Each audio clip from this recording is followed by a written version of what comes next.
Britney Spears appeared in court on Wednesday, June 23rd, asking a judge to end her 13-year conservatorship, listing all the ways in which she was mistreated and saying that she just wants her life back. I'm here to take a look at the events astrologically, her natal placements, her relationship with her father, and to judge the possible outcome of the Free Britney battle.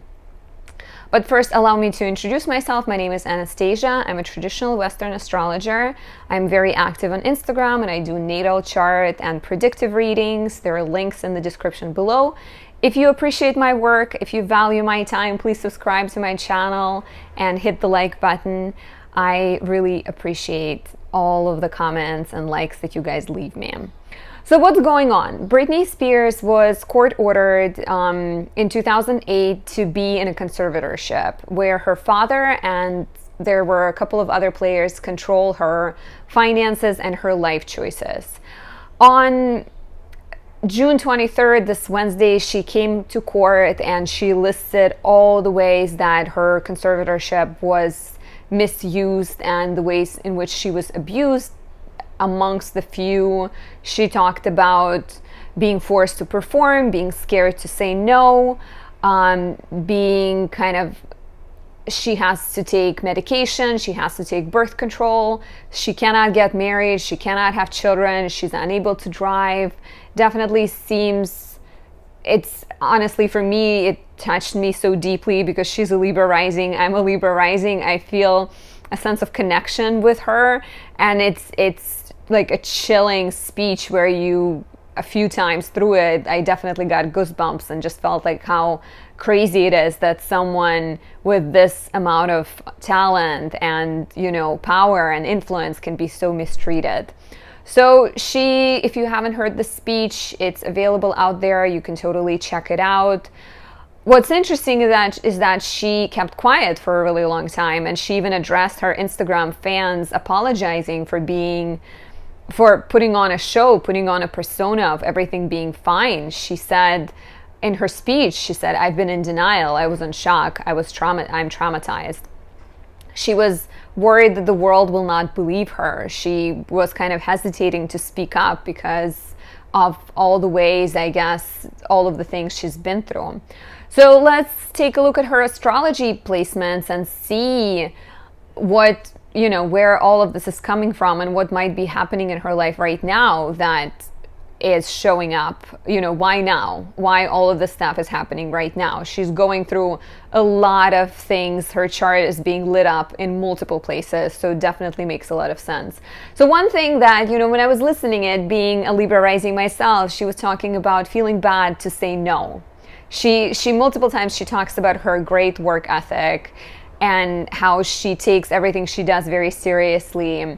And she always has this persona around her, like this, this friendly, charming, bubbly, kind of like nice energy. And that is such a classic Libra rising. She's likable. She enjoys being liked. She wants people to support her. She always has that. There's a mask almost when you are a Libra rising, like you will always put on a show of like, I'm fine. I'm just thinking of that meme of like sitting in the middle of a fire and just saying I'm fine. It feels like that sometimes, like, when you have that tendency to just like act like everything is normal. And she even said, she said she was believing or hoping that by pretending like everything is fine, she will convince herself. And sadly, it's not how it works. Like, you cannot escape the truth, even if you try very hard. Try as you might. So the work ethic, right? Like, she talks about everything she does, she puts her full soul into. She has Saturn in the first house. People with Saturn in the first are hard workers. They are diligent, responsible, dedicated, patient. And usually old souls in a lot of ways. If you have Saturn in your first house, you likely have had to grow up and go through challenges. Grow up early, go through challenges. She also has Pluto in the first house. Pluto is not an easy planet to have in the first house. It gives one a magnetic presence, like a person will draw attention easily, even though she has that bubbly Libra rising. Pluto gives her some kind of magnetic pull. And it's also a planet of transformation. people with Pluto in the first go through transformations a lot more often than people who don't have Pluto in the first. She kind of has that, like, she's like a phoenix. She gets fully burned and then she can rise above from the ashes. So this is very, this is very kind of like promising, I think, in a lot of ways, because she can totally rebuild herself and she can totally come back a brand new person. And hopefully she gets her independence, because it's crazy to imagine that she's struggling so much and having to undress in front of the nurses and not having any privacy, not even having privacy when it comes to her body, which is completely crazy. Just drives me nuts, honestly. So one other thing that is very interesting in her chart, there's a few things. Her moon is in Aquarius in the 5th house, which moon in the 5th says that that's where your needs are. That's where you find a lot of joy. 5th house is creativity, children. So being a mother, being a source of inspiration, doing, singing, dancing is who she is. She needs that to feel happy about herself. A more challenging thing in her chart is Mars in the 12th house in the sign of Virgo. You get that perfectionist right there. Mars in the 12th is a tricky placement, because Mars is a fighter. Wherever you put Mars, whichever house in your chart it is the place where you will likely to find conflict and aggression. And 12th house is the place of your own psyche, your own fears and limitations, and kind of it's that final frontier before death finds you, or the spirituality, the upliftment, enlightenment. It's traditionally been the house of prisons and mental asylums, and we put ourselves in a prison more often than we get into an actual prison. So she was talking about, when she was forced to play a show, she got really happy when that got canceled, because she said, I was really, really hard on myself. It was too much. And that's what Mars in the 12th house is. You find conflict, you fight with yourself, because 12th house is you. So, and it's Virgo, a very, very self-critical energy, perfectionist energy. And if something goes wrong, she's not blaming other people, she's blaming herself. And that's likely why it took her so long to speak up. Right now, she's saying that she really wants to share her story. She wants to be heard. And that is, of course, that Sagittarius Sun conjunct Mercury in her 3rd house. Sagittarius is a storyteller, so she tells stories through her music, through her Instagram, and now she's connecting with her real story, with her actual truth. I want to take a quick look at her relationship with her father to see how she sees him, because they definitely have a very interesting dynamic where they can be very close, but then she expressed that he listened to her cry and she feels like he enjoyed it. So there is transformations even in her relationship with her father. She definitely feels like he's that controlling figure in her life. So one thing, his Saturn is in Libra, which also falls in her 1st house, meaning that she perceives him as restricting. She perceives him as limiting in some way. And he quite literally limits her finances. He limits the places she can go. He limits her personal life. She cannot get married without his permission. So it's crazy, because yes, she's a grown-up. She's gonna turn 40 this year, but at the same time, she still has her father as that final say in her life. His Mars is in her 2nd house, which is quite interesting. Mars in the 2nd, and then he also has, being a Cancer sun, he has a lot of kind of energy highlighting her house of career. And then Mars being in her 2nd, it's actually not that far from her natal Jupiter. He is very instrumental for her financial gains. Mars in the 2nd, someone who has insights into money-making ideas, someone who can, bring more money her way, someone who can maybe stimulate her creativity. She, in a lot of ways, admires his courage and his assertiveness and his persona. She's probably very generous with him, and at the same time, he has a certain control over her money. In the very negative way, when you have someone's Mars in your 2nd house, this person can cost you money. And I've definitely had an example of someone with Mars in my second house costing me money, now that I think about. But you know, it depends on how high vibrational the person is. Like, are they realizing that they might have this negative effect on you, and are they trying to do better? So a lot of, you know, contradictory things, like his moon falls in her fourth house, which is her home and family and emotional security. So he has that power to make her feel comfortable sometimes, but then that power can get mistreated and misused, as we've seen from her speech. So when I was listening to this, I was like, what is happening in her life right now? Why is this happening right now? And so there's, you know, quite clearly there's like Saturn right now is in Aquarius. Her moon is in Aquarius. Saturn is going right over her moon. And it's not a quick transit. Like, Saturn has been traveling over her moon the last few months.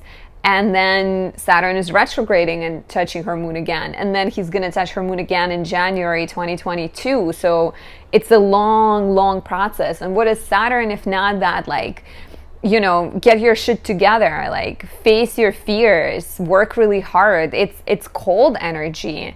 When it comes and touches your moon, you feel depressed and you feel lonely, you feel very self-critical, but at the same time you are facing all of your bullshit, you're facing all of your motivations, all of your drives. You're like redefining who you are and what you want and what your life is going to be like for the next 30 years, because, you know, Saturn has a 29-year cycle. So Saturn is not going to be on top of her moon for another 29 and a half years. So it makes one very self-aware, very kind of like focused on growth. It's a tough time. It's a very emotional time. It brings suffering. It brings criticism. It makes you feel depressed. It makes you feel, you know, low on energy. But there's definitely a chance for growth. There's definitely a time to address your karmic baggage. Like, Saturn is the lord of karma. So Saturn touching your moon is also saying, like, you know, where have you been lying to yourself? Where have you been not facing your emotions? Saturn is in the fifth house for her, and fifth house is pleasure and joy. And so when Saturn is in your fifth, you cannot have fun early on. Like, you know, I am a Libra rising. I'm going through something myself, and like, I know a few other Libra risings, and there's a very clear blockage of fun. Like, Saturn is the judge, you know, like Jupiter is the judge, but Saturn is kind of like that mature kind of, I don't know, someone who tests you for whether you're passing or not. So Saturn in the fifth is saying, like, are you having enough joy in life, and what can you do to change that? So she's definitely trying to break free, and the entire year we're going through Saturn-Uranus square. So the Saturn conjunction with her moon squaring Uranus and her eighth house of healing and intimacy and karmic debts. So not only Saturn is the lord of karma, but then like Uranus currently is in the house of karmic debts and healing. And she is feeling that energy, that like rebellion against old structures and old laws and the systems that she's been in. Like, she's been in this place where someone else controls her life for such a long time. New York sounds. But now she feels like enough. She feels like she wants her life back. She wants to break free from that Saturnian influence. What is, you know, speaking of the outcome though, like, it doesn't look like a quick thing. And already, like, she asked the court to dismiss the conservatorship without reevaluating her, and that's not the way things done. Most likely she will have to get reevaluated again to just judge her psychic state and see if she's able to take care of her own finances. But Saturn-Uranus square is another one of those that there's three of them. We had one February 17th, second one June 14th, and the final one is coming Christmas Eve.